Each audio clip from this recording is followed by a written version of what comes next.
Le premier pouvoir, c'est le pouvoir de nommer. Les mots qu'on emploie sont déjà des discours politiques. Il faut sortir du lexique spéciste et nommer le réel. À chaque fois qu'on dit les animaux, on parle de qui? On parle de qui? On est des animaux. Si c'est le même mot qui nomme les oppressés et les oppresseurs, la lutte ne peut même pas commencer.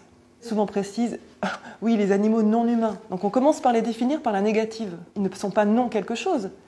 On connaît ça, nous, les femmes, c'est-à-dire qu'on est des non-hommes. Voilà, on sait tout le problème que ça pose. Je propose, mais le chantier linguistique est vaste et ouvert, human-animal, nous sommes des humanimaux, et les zoonimaux pour parler de ceux qui sont les victimes de l'humanimal.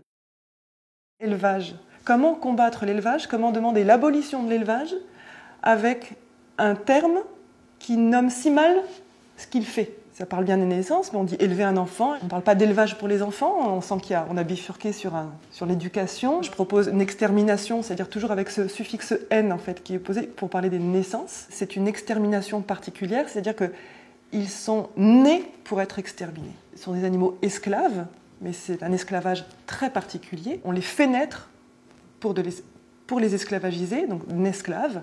Ça se duplique en esclavagiste, par exemple pour les éleveurs. Un holocauste, c'est-à-dire que c'est un holocauste, et ô combien, puisque ça veut dire chair brûlée. Hein. C'est un génocide, mais c'est un permagénocide, permazoocide.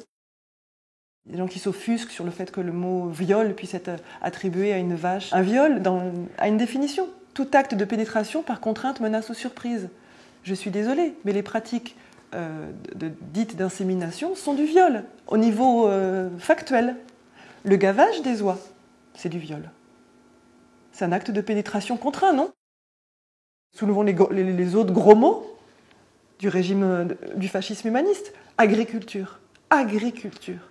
Ce même mot nomme la végéculture et la extermination. L'humanisme a toujours voulu associer les autres zoonimaux à la nature. Quand on va dans les salons de l'agriculture, on a la vache à côté de la salade. Et c'est pensé comme ça, c'est-à-dire que de vouloir le mettre sur le même plan. 99% des animaux qui sont persécutés, assassinés le sont pour la bouche.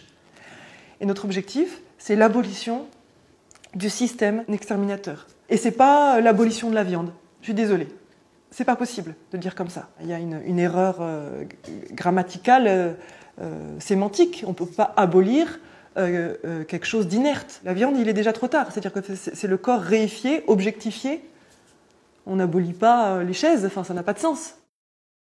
Pourquoi est-ce qu'on est obligé d'avoir un langage novateur? C'est parce qu'en fait, les persécutions faites aux animaux n'ont pas d'équivalent dans les persécutions historiques faites à l'humanimal. Tous les mots qu'on possède actuellement édulcorent la violence, sont euphémisants, sont des inversions perverses. Toute lutte politique a introduit un lexique. Si je parle d'une personne contrainte de vendre son viol et si je parle d'une travailleuse du sexe, on voit bien que ça raconte l'inverse. À chaque fois qu'il y a un concept nouveau, une réalité nouvelle qui se conscientise, elle se nomme. C'est l'usage qui fait la langue. Donc c'est pas du tout une question d'érudition. Tous les termes que nous employons, ils ont été dits une première fois, et ça va très vite. Je rappelle que le mot sexisme, ça date des années 1970. Hein.